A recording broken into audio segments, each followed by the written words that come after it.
Kejadian ini terjadi di tahun 2007 di sebuah tempat di Jawa Barat. Suaminya bernama Tori, istrinya bernama Rahma.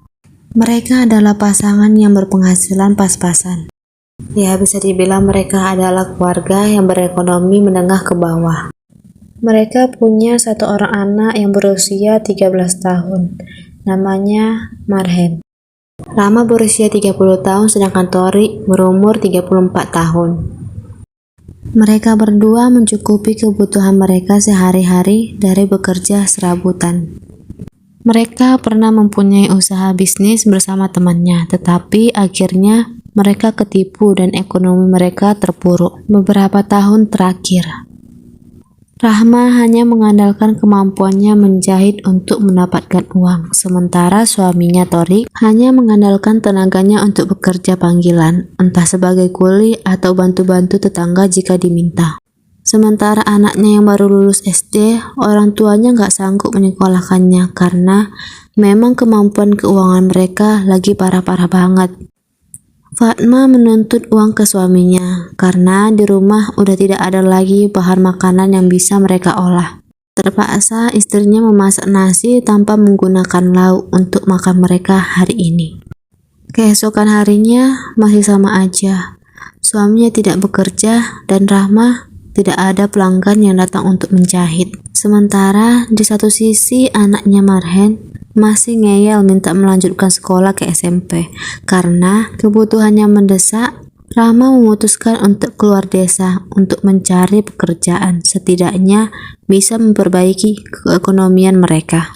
Rahma pergi ke desa sebelah. Dia menyusuri jalan setapak yang masih banyak pohon-pohon tinggi hingga beberapa saat kemudian dia sampailah ke rumah Ibu Siti, pelanggan jahitnya Ibu Rahma. Kebetulan akhir-akhir ini dia sering cerita tentang mengenai keberhasilannya.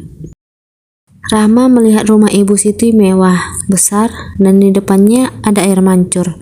Tetapi Rahma merasa nggak nyaman dan hawanya seperti di film-film horor gitu.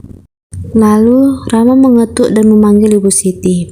Datanglah Ibu Siti membuka pintu dan ia mengerti apa maksud dari kedatangan Ibu Rahma. Lalu Ibu Siti menyuruh Rahma pergi ke rumah Mbah Jarwo sambil menulis alamatnya. Lalu Rahma pulang lagi ke rumahnya. Rahma masih bingung dan ragu apakah dia memang harus melakukan hal seperti ini. Gak lama suaminya pulang ke rumah.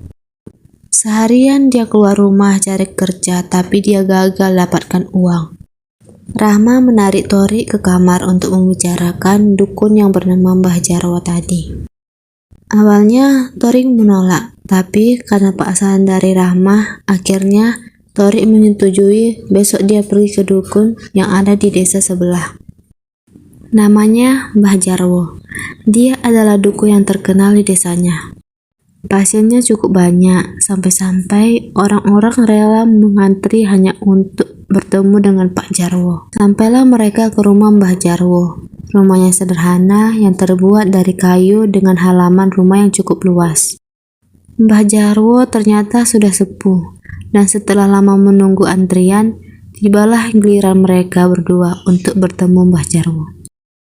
Seperti dukun pada umumnya, di depan Mbah Jarwo ada kemenyan, air kembang, dan juga pancian dari tanah liat, dan beberapa ornamen lainnya. Mbah Jarwo tahu maksud mereka datang untuk apa. Apalagi kalau bukan untuk kaya. Dia mengatakan mereka bisa membuka warung tapi dengan syarat. Saat buka warung itu, kalian harus memendam tali pocong yang meninggal tepat di hari Selasa Kliwon atau Jumat Kliwon. Mereka bingung dari mana bisa mereka mendapatkan tali pocong itu. Tapi Mbah Jarwo mengatakan, nanti kalian tahu sendiri kok. Setelah itu mereka pamit. Tapi sebelum pulang, Mbah Jarwo memberikan ramuan untuk anaknya Marhen supaya aman dari gangguan-gangguan gaib yang ada. Ketika sampai di rumah, Tori masih ragu dengan apa yang dilakukan mereka tadi. Tapi Rahma, istrinya, semakin meyakinkan Tori. Udahlah Pak, apa salahnya kita coba dulu. Malamnya, Rahma membuatkan teh hangat untuk anaknya. Dan tidak lupa, dia juga memberikan ramuan itu ke tehnya. Keesokan harinya, Marhen langsung jatuh sakit selama beberapa hari. panas tinggi. Bapaknya curiga apa jangan-jangan karena ramuan dari Mbah Jarwo itu ya. Torik menyuruh istrinya supaya jangan memberikan ramuan itu lagi ke Marhen. Tapi Rama bilang, kata Mbah Jarwo kan ramuan ini harus dihabiskan. Karena gak kuat melawan penyakit yang dia derita, akhirnya Marhen mengembuskan nafas terakhirnya. Sebagai orang tua, Rama dan Torik sangat terpukul karena dia kehilangan anak semata wayangnya. Setelah pemakaman selesai, mereka pergi ke rumah Pak Jarwo untuk bertanya kenapa anaknya meninggal setelah meminum ramuan dari dia.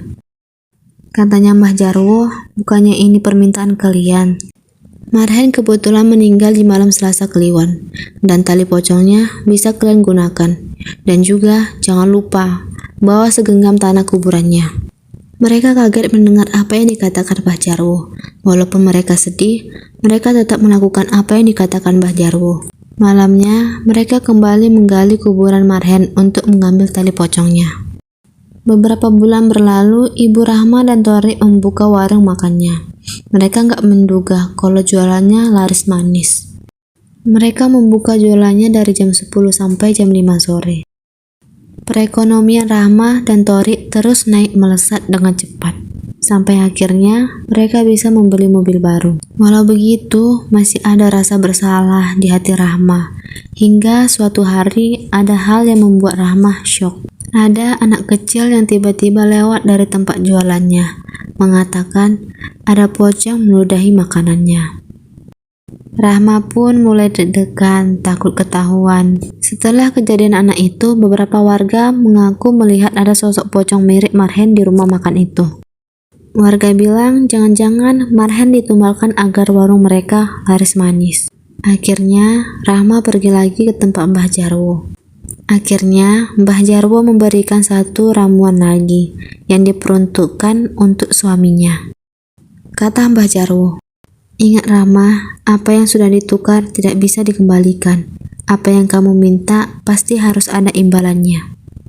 Rama seperti gelap mata dan akhirnya mengasih ramuan yang sama yang dulu dia kasih ke anaknya. Selang beberapa hari, Torik sakit. Walaupun udah berobat, dia masih belum sembuh juga. Torik awalnya gak berpikir aneh-aneh, tapi dia melihat di kamarnya ada sebuah kotak yang isinya seperti ramuan dulu yang dia kasih ke Marhen anaknya. Disitulah Torik marah dan bertanya kepada Rama, maksudnya apa? Rama menangis dan mengaku dia sering mengasih ramuan itu ke Torik. Torik memilih kabur dari rumah karena dia berpikir istrinya udah gak waras lagi. Keesokan harinya, Rama lemas dan muntah-muntah berulang kali. Tapi yang jelas, dia tetap membuka warungnya seharian. Pada hari itu, warungnya lumayan sepi. Malam harinya, Torik datang ke warung bersama Pak Ustadz. Torik meminta agar Rahma mengakhiri semuanya sebelum terlambat. Pak Ustadz langsung mengelilingi dapur tempat biasa Rahma masak dagangannya. Pak Ustadz memeriksa di setiap sudut dan akhirnya dia menemukan tanah kuburan dan tali pocong di bagian dapur. Lalu Pak Ustadz meruqyah Rahma. Gak lama, Rahma mual-mual muntah dan akhirnya dia pingsan. Lalu Rahma dibawa ke rumahnya untuk beristirahat. Setelah itu, Torik dan Pak Ustadz pergi ke kuburan Marhen untuk mendoakan dia. Keesokan harinya Pak Ustadz datang. Torik bilang istrinya Rahma jadi sering melamun dan mencari anaknya Marhen. Dan akhirnya rumah makan itu ditutup dan Torik diperkerjakan membantu-bantu di pondok pesantren. Sedangkan Rahma, dia masih suka melamun dan menangisi anak yang sudah tiada. Sedikit dari aku, makanya kita itu jangan coba-coba sekalipun ke dukun. Walaupun seberat apapun masalah yang ada di hidup kita itu, lebih bagus kita berdoa, beribadah. Itu salah satu kisah nyata yang gak perlu kita contoh. Oke guys, sekian dulu cerita dari aku. Jangan lupa like, comment, dan subscribe. See you next video. Bye-bye.